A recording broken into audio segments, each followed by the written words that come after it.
Bismillahirrahmanirrahim. Assalamualaikum warahmatullahi wabarakatuh.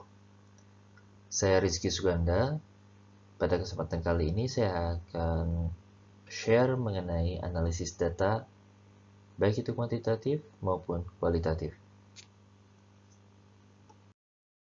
Setelah kita mengumpulkan data, kita akan mendapatkan data mentah, ya, data mentah yang udah dikumpulkan oleh peneliti. Nah, data yang kita kumpulkan itu tidak akan ada gunanya kalau tidak dianalisis. Analisis ini dalam penelitian merupakan bagian dalam proses penelitian yang sangat penting, karena dengan analisis ini data yang ada akan nampak manfaatnya, terutama dalam memecahkan masalah penelitian dan mencapai tujuan akhir penelitian. Seperti diadopsi dari kata analysis yang menurut Kamus Webster ini didefinisikan sebagai a separating or breaking up of any whole into its parts, especially with an examination of these parts to find out their nature, proportion, function, interrelationship, dan sebagainya. Jadi pada dasarnya, analisis adalah suatu kegiatan untuk memanfaatkan data sehingga dapat diperoleh suatu kebenaran atau ketidakbenaran dari suatu hipotesa. Ada dua macam pendekatan dalam analisis, yaitu kuantitatif dan kualitatif. Apa bedanya? Kuantitatif mengolah data-data berupa angka, sedangkan kualitatif mengolah data berupa kata-kata. Penelitian kualitatif ya, sangat ideal untuk penelitian bersifat eksplorasi. Misalnya, untuk merumuskan teori atau hipotesis. Sedangkan penelitian yang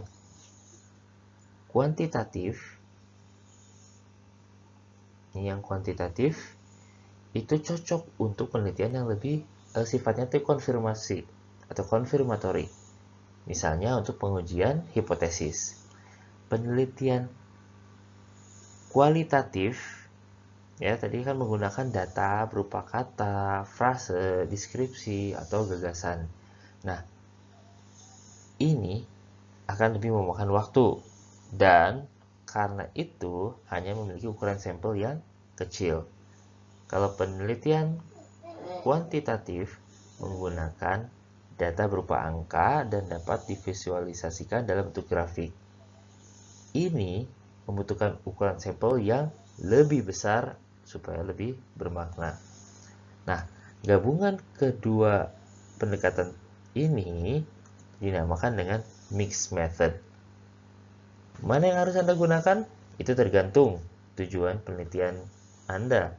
Jika Anda ingin memahami situasi dengan lebih mendalam, ya, dan Anda tidak memiliki ekspektasi kuat tentang apa yang mungkin Anda temukan, Anda kemungkinan besar akan menggunakan pendekatan penelitian kualitatif. Dengan kata lain, jika Anda mulai dari awal tanpa asumsi yang jelas dan pengen nih mencoba membangun teori yang ya nantinya akan diuji, penelitian kualitatif pilihannya.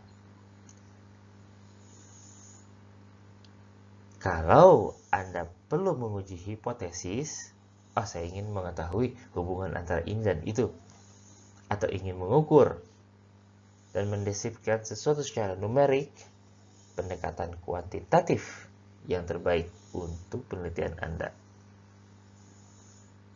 Oke. Selain yang sudah saya sebutkan sebelumnya, untuk kuantitatif ini biasanya penelitiannya adalah menguji pengaruh variabel X dan Y. Lalu data diperoleh dari apa? Dari kuesioner, atau misalnya dari suatu pengukuran, atau misalnya dari laporan keuangan. Ya.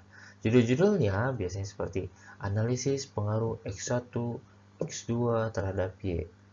Ya, jadi ada variabelnya, variabel independennya terhadap variabel dependennya. Misalnya pengaruh promosi terhadap loyalitas pelanggan atau pengaruh service excellent terhadap loyalitas pelanggan. Judul lainnya seperti analisis faktor-faktor yang mempengaruhi Y atau mempengaruhi variabel dependent. Di sini tidak ada variabel independennya, tetapi ini masuk dalam kuantitatif ya, analisis faktor-faktor yang belum diketahui yang mempengaruhi Y. Lalu analisis perbedaan X terhadap Y. Jadi kita ingin menguji apakah terdapat perbedaan bermakna atau perbedaan yang signifikan antara X dengan Y. Untuk kuantitatif, itu ada variabelnya, ada hipotesisnya, dan pasti ada kerangka berpikirnya.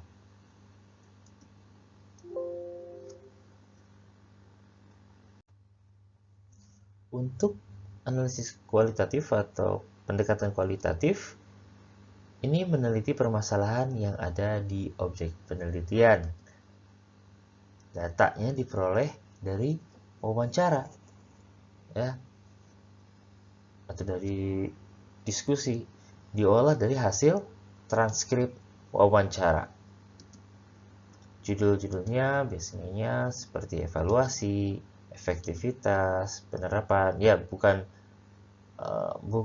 kepunyaan kualitatif mutlak ya, karena efektivitas juga bisa di kuantitatif, cuman untuk kualitatif biasanya menggunakan judul seperti ini. Tidak ada variabel, tidak ada hipotesis, tidak kerangka berpikirnya itu bersifat opsional. Untuk penelitian kualitatif sebenarnya kita nggak perlu lihat judul dulu untuk menentukan apa analisis datanya, karena penelitian kualitatif analisisnya sama biasanya, yaitu dilakukan pengumpulan data dulu dari interview dan sebagainya, kemudian nanti dibuatkan transkripnya ya, kemudian nanti decoding atau direduksi datanya, disajikan, dan kemudian dilakukan verifikasi dengan triangulasi dan kesimpulan.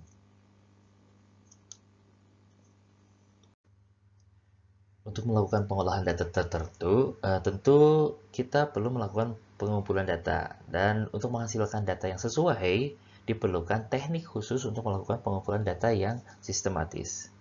Nah, karena data kualitatif ini biasanya dilakukan untuk mengetahui permasalahan secara mendalam, ya, maka teknik pengumpulan data yang paling umum digunakan itu ada beberapa, yaitu yang pertama adalah wawancara mendalam atau in-depth interview, yang merupakan ini salah satu teknik pengumpulan data yang paling sering digunakan dengan cara mengajukan pertanyaan kepada narasumber atau responden secara langsung.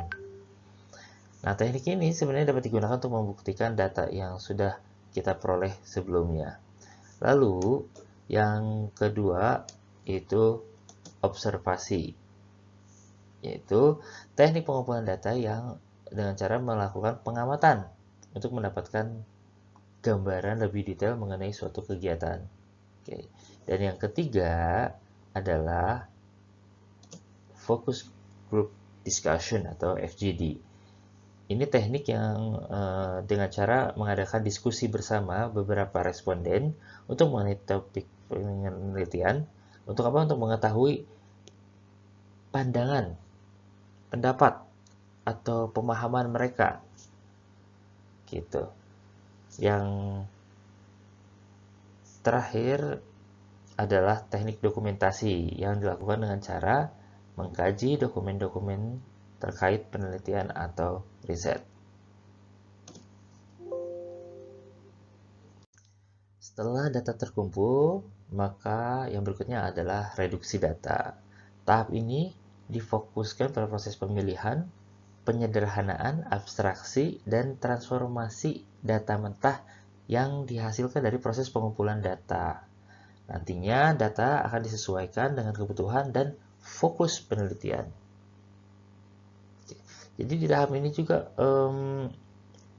kita harus melakukan pemisahan hal-hal penting dan yang gak penting.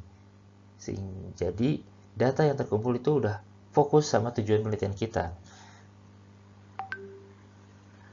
Pada tahap ini juga akan berlangsung kegiatan coding atau pengkodean, meringkas dan membuat partisi atau bagian-bagian.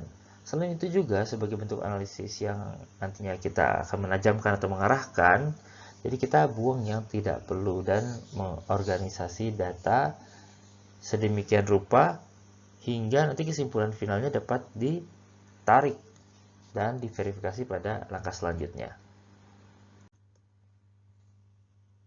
Contohnya nih, kita lihat dari pertanyaan satu wawancara, yaitu bagaimana pelayanan farmasi di rumah sakit ini. Kita kasih kode terlebih dahulu pertanyaannya, lalu jawabannya sesuai yang kita dengar misalnya dari transkrip ya. Kalau kita melakukan wawancara, terus kemudian kita buat transkripnya. Aku sudah nanya ke pegawai apotekernya, ada obat ini enggak? Asisten apotekernya bilang, sebentar kak, sudah lama nunggu, kirain dia benar mencari. Taunya malah ngobrol sama pegawai lain. Lalu, berikutnya yang kita lakukan adalah mereduksi datanya. Kita ambil yang penting-penting saja, lalu kita hubungkan dengan teori yang ada di kerangka teori.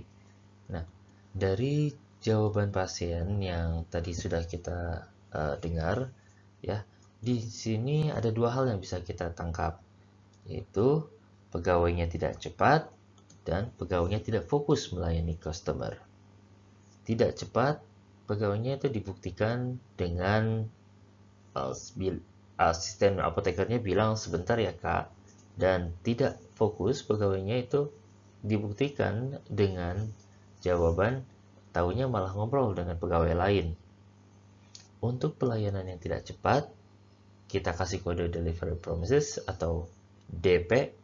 Untuk pelayanan tidak fokus melayani customer, kita beri kode personal attention atau PA. Setelah kita coding, kita atur lagi agar dapat menjawab pertanyaan penelitian kita. Jadi, dari jawaban pasien, kita seperti lagi menyusun puzzle sampai akhirnya jawaban pertanyaan penelitian kita terjawab. Contoh, setelah kita kodekan semua dari jawaban-jawaban responden, didapat sebagai berikut. Delivery promises, DP, personal attention, PA ya. Kita dapat juga ada yang jawab harga mahal, kita kodekan PC, diskriminasi, DC, lalu katanya ada informasi yang tidak lengkap, kita beri kode IN, dan lain-lain. Lalu, kita periksa semua jawaban responden, lalu kita hitung berapa kali frekuensi jawaban tersebut muncul, ya, berapa orang yang menjawab. Kemudian kita presentasikan berapa orang yang bilang harga mahal dari semua responden yang menjawab. Berapa orang yang bilang informasi ini tidak lengkap dari seluruh responden penelitian kita.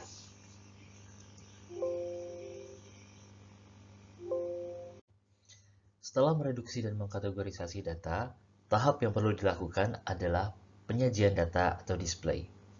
Menurut Miles, display data adalah analisis merancang deretan dan kolom sebuah matriks untuk data kualitatif. Berdasarkan rancangan tersebut, peneliti dapat menentukan jenis serta bentuk data yang dimasukkan ke dalam kotak-kotak matriks. Penampilan data atau penyajian data bisa dilakukan dalam bentuk tabel, grafik, chart atau bagan, flow chart, dan sebagainya.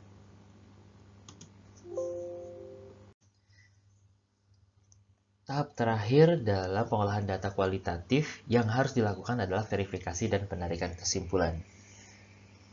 Asumsi dasar dan kesimpulan awal yang kita kemukakan di awal masih bersifat sementara dan akan berubah selama proses pengumpulan data itu terus berlangsung. Tetapi apabila kesimpulan tersebut didukung oleh bukti-bukti yang valid dan konsisten yang peneliti temukan di lapangan, maka kesimpulan yang dikemukakan merupakan kesimpulan yang kredibel.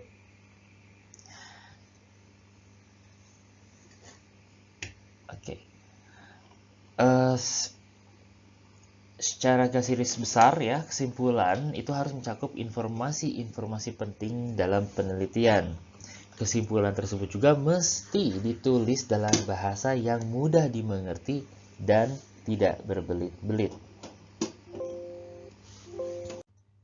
Nah, validitas dan reliabilitas di kualitatif juga ada. Untuk memastikan datanya valid atau enggak, kita bisa memakai metode triangulasi. Salah satu cara yang paling gampang adalah dengan menanyakan pertanyaan yang sama ke responden lain dan kalau jawabannya sama, maka dianggap valid. Triangulasi ini teknik yang bersifat menggabungkan dari berbagai teknik pengumpulan data dan sumber data yang telah ada. Jadi ini salah satu teknik untuk menggabungkan dataset. Ya.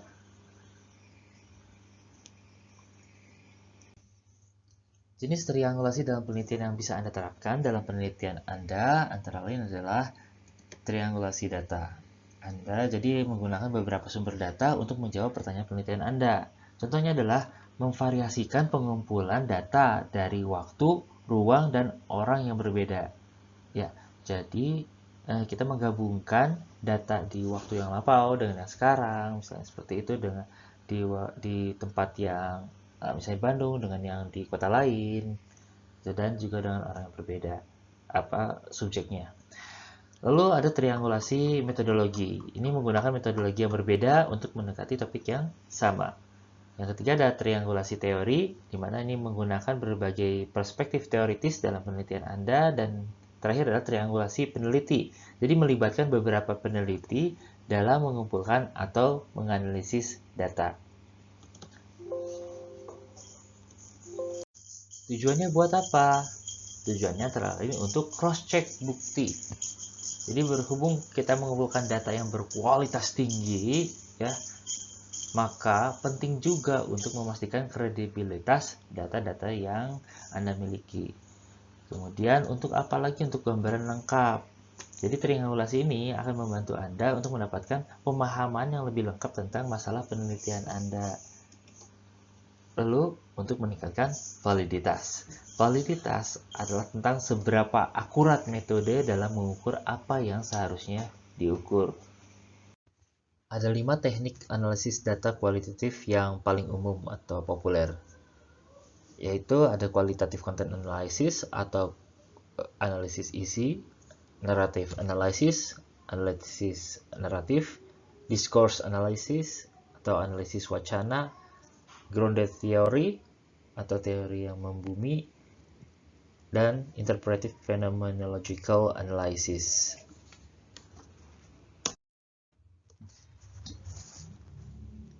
Untuk analisis isi atau qualitative content analysis ini sering digunakan untuk menganalisis informasi terdokumentasi dalam bentuk teks, media, atau bahkan item fisik. Nah, analisis ini tuh biasanya digunakan untuk menganalisis tanggapan dari orang yang diwawancarai. Analisis konten ini bersifat dinamis dan efektif, tapi bukannya paling sempurna ya. Ada kekurangannya juga. Teknik ini memakan waktu karena membutuhkan banyak membaca dan membaca lagi ulang teks ya. Selain itu, penelitian cenderung sering kehilangan nuansa penting dalam komunikasi. Misalnya, jika kita terlalu fokus pada kata dan frase sebagai sumber kode. Lalu, yang kedua adalah narrative analysis atau analisis naratif. Ini tentang mendengarkan orang bercerita dan menggali apa artinya. Anda dapat menggunakan analisis naratif untuk menyelidiki bagaimana sesuatu yang dikatakan itu penting. Misalnya nih, mengungkapkan sesuatu tentang pencerita. Misalnya narapidana yang mencoba membenarkan kejahatan mereka. Atau hal yang berpengaruh dalam kesuksesan sang narator. Misalnya melalui cara pengusaha berbicara tentang perjuangan dalam karir mereka. Atau kemampuan untuk mengatasi situasi. Misalnya pasien kanker yang bercerita tentang harapan.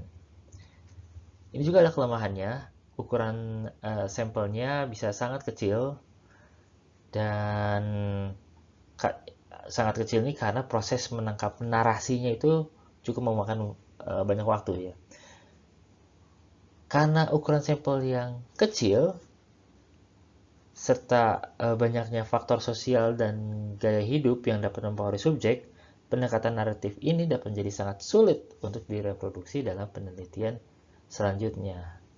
Artinya ya sulit untuk menguji temuan dari beberapa penelitian ini. Discourse analysis atau analisis wacana ini menganalisis bahasa dalam konteks sosialnya. Nih, misalnya percakapan, pidato, dan lain-lain dalam budaya dan masyarakat yang terjadi. Misalnya gini, Anda dapat mengevaluasi bagaimana seorang cleaning service, ya, petugas kebersihan berbicara dengan CEO. Nah, untuk benar-benar memahami percakapan atau pidato ini penting untuk mengetahui budaya dan sejarah mereka di tempat tersebut. Ya, misalnya nih, kan tadi kan pengen tahu bagaimana seorang cleaning service bicara dengan CEO. Ternyata ya mungkin seorang cleaning service berbicara lebih santai dengan seorang CEO di sebuah perusahaan di mana perusahaan tersebut menekankan kesetaraan di antara para kerjanya gitu. Jadi harus mengetahui budaya dan sejarah di tempat tersebut. Jadi berbeda misalnya antara di daerah sini dengan di luar negeri misalnya beda ya. Kemudian ada teknik grounded theory atau teori ilmu bumi. Ini grounded theory adalah metodologi yang tujuannya secara eksplisit untuk membuat teori menggunakan data melalui serangkaian tes dan revisi. Misalnya mencoba mencari tahu faktor apa yang mungkin mempengaruhi pasien untuk berobat ke RSX. Dulu teorinya yang sudah lama begini, sekarang karena perubahan zaman berbeda lagi gitu. Seperti itu. Tapi kita mengarahkannya ke yang lebih membumi yang udah lama gitu ya. Itu grounded theory. Terus ada juga IPA, ini dirancang untuk memahami pengalaman subjek, misalnya seseorang dalam kaitannya dengan peristiwa, pengalaman, atau situasi hidup yang besar. Fenomena ini dapat berkisar dari yang umum hingga yang jarang terjadi.